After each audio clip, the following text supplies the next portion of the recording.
Talofa lava, this is Pacific Waves from RNZ Pacific. O Lo'ingo o Susana Suisuiki. Coming up. The last time we've had a storm of this magnitude was more than 20 years ago. Recovery for Guam is slow but promising following Typhoon Maori. Also, impacts of Mount Bougainville's eruption are still being felt. And later... So at the age of 49, that was what was going through my head. So it was pretty devastating. Breast cancer death rates remain high for Maori and Pasifika women. Power and water has almost completely returned to Guam after Category 4 Typhoon Maori made landfall in late May, pummeling the US territory with strong winds and heavy rainfall. Nick DeGaldo of Guam News says the recovery has been much faster than past typhoons, but it's still slower than what it should be. He speaks with Caleb Fotheringham about the response. We're 2 months on now, around about that, from Typhoon Maori. Where are we at now with the response? The recovery, I want to say, is closer to 100% and surprisingly has moved much quicker than we experienced in large typhoons of the past. Mostly has to do with just the time frame and the structuring capabilities that we're in right now. I mean, the last time we've had a storm of this magnitude was more than 20 years ago. So you can imagine just how much stronger the infrastructure has been upgraded in the past 2 decades. So it looks like, for the most part, a lot of the island, the greenery is from what the storm has taken away, and close to 100% of power and water has been restored as well. That's great news. And are people still living in shelters? We do still have a couple of the shelters open up north, but those are mostly for families who were either did not have a place to call home, they were homeless prior to the storm, or they were living in substandard housing, that housing that was maybe wood or tin, and they're still waiting for that additional assistance to get them back on their feet. But the numbers have, for the most part, dropped significantly since the storm weeks ago. I heard maybe about a month after the storm hit, there was COVID outbreaks and flu outbreaks within the shelters. Did that continue on? That's actually what happened. The COVID and the influenza outbreak was startling because the government and the first responders and the volunteers were just doing whatever they could to find a space to put these shelteries in. And unfortunately, the location that they put them in at the time was not up to par, not in a place where they can safely distance themselves. And so that's why we had that type of outbreak. Fortunately, after that happened, in the couple of weeks following, the government was able to secure a safer space that had air conditioning, it had better spacing for those shelteries, and so thankfully those numbers have subsided. Well, that's good news. And just back to what you said previously about water and power, almost 100% back, which is great. Where are the areas that are taking a little bit longer to get water and power restored? When I mean close to 100%, it's literally less than 1% that the Guam Power Authority, the local utilities company, reports is still left in the dark. And this, again, is mostly in the northern part of the island, a village called Chigo, which also is where the Anderson Air Force Base is located, because that's where the part of the island that was hit the hardest. That's where the closest of the center of the storm was located 2 months ago. And so those are the areas that they still have yet to get completely up and running. How have people on the ground found it? Are they pleased with the response?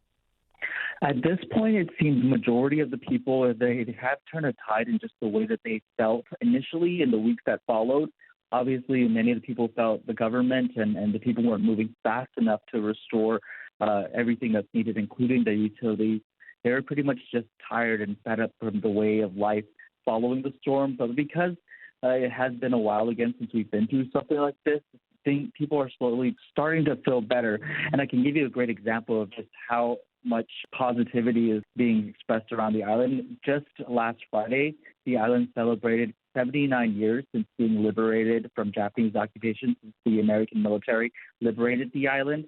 And so while we didn't have a huge parade and an all-out celebration that we normally would have, there was still a block party, there was still prayers, there were still memorials to show just how resilient we are and how we're not letting this storm stop us from living our everyday lives as much as possible. When we started the conversation, you said that it's been faster than previous storms. And I know it's 20 years ago that you said that there was last a storm similar to this one. How long did that recovery take? From what from what I recall, because I believe I was only 13, 14 years old at the time, it took months. It took months for the island to get back on its feet, and I'm talking about 6 months plus, because then the island had a lot of wooden power poles. So that was a struggle for the local utilities company to get back up, to get it repaired, and just remove everything that was destroyed and knocked over by the storm then.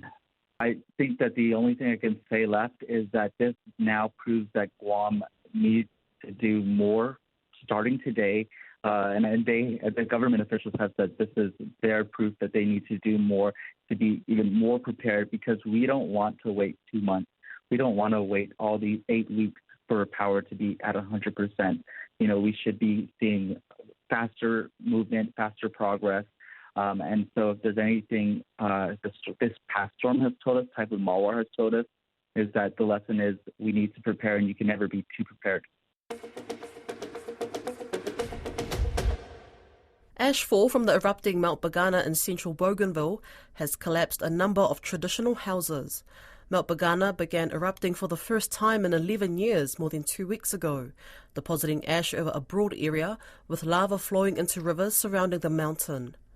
A cabinet minister in the government of the autonomous Papua New Guinea region, Fionela Rukamatbob, told Don Wiseman that while the threat has been downgraded to level 2, the impact is being widely felt. Pollution, I should say, with the ashfall are impacting over at least almost 7,800 deaths on record that we have, but there are many more who are leaving their homes because the hash falls is actually contributing to adding weight on houses as well for those who live, in very traditional communities, because that's more like the rural part of Bougainville where people still live in the most harmonious, traditional kind of life. So that has contributed a lot with the ashfall collapsing homes where the ashes seem to be having a lot of weight added on the sago palms that serves as the roofing, and also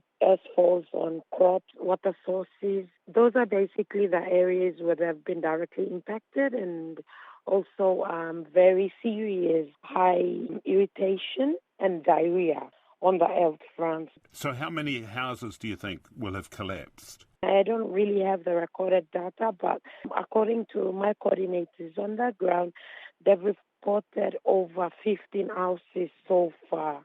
And how many people are affected by the problems with food and ash in the water and so on? Those that were evicted in first instance were 7,800, but on every single daily basis, there are people being evicted from the mountain areas into the care center. We only have 2 care centers at the moment, but it's most likely it has to grow because by today, we received in the morning about 1,000 people now moved into the care centers. All right, and so that's at Torokina and Wakunai. Torokina and Wakunai, yep. Clearly, you need a whole lot more space. Are more going to be open? What's the government doing? So what the government is doing is we're basically taking care of the people in the care centers, the impacted people in the care centers by supplying food items, non-food items, and the Department of Health as well is working very closely to address the outbreak because, given that people are going to be in just 2 care centers, it's most likely that the outbreak is going to become even more serious than it was a week ago. Is the volcano still exploding at this point? It is, but it has gone down from the report we obtained in the morning. It has gone down from level 3 to now level 2. 1,000 people, or about 1,000 people in the care centres, but you need more space, or what's happening to those other ones at this stage?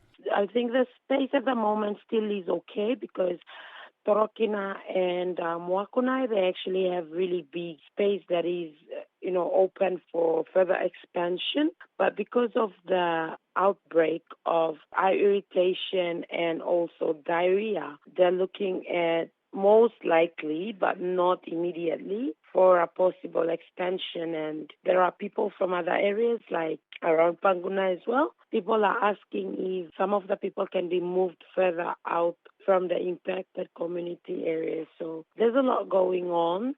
While the government is doing what it can in terms of making sure that things are under control, people themselves are also doing, voluntary donations and everything in terms of clothing items and food.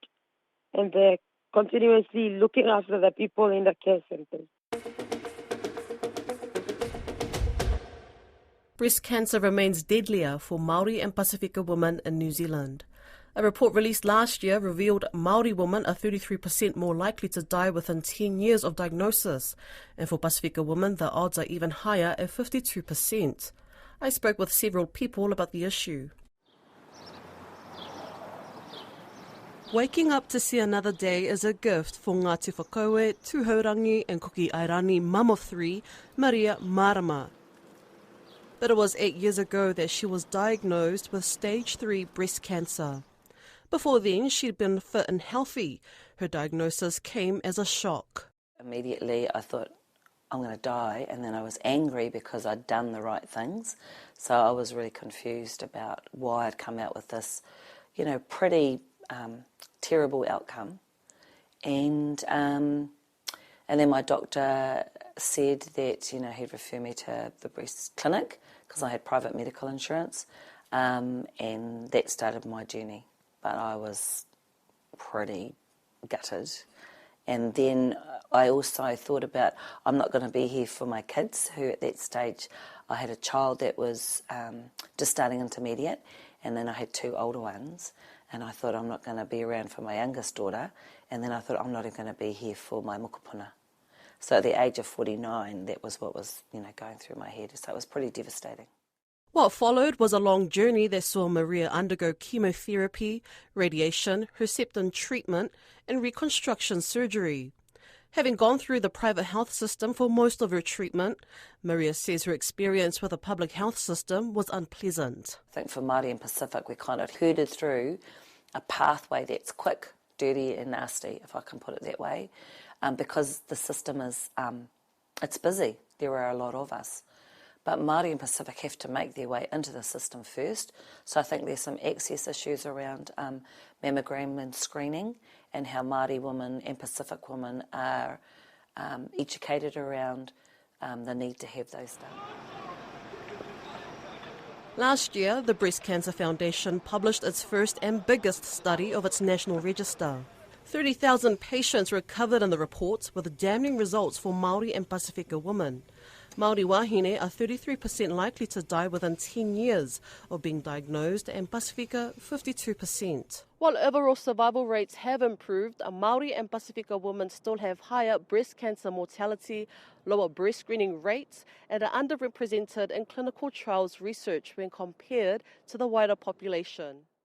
Dr. Olivia Pierellini, who is one of the few Pasifika oncologists in New Zealand, says improving the stats requires the public health system to be an accurate reflection of the community it serves. My first thought is representation matters. Who's on the clinical trial leads, who's on the governance committees to make sure that the trials are actually going to benefit Māori and Pasifika, the trials are inviting to that. Chairman of the Pasifika GP Network, Dr. Api Talemaitonga, says while he has faith in the public health system, it needs to be culturally safe. In my experience as a GP, when people understand what it is about, when you speak to them in their language, when you have a support person that can translate it for them, they will come.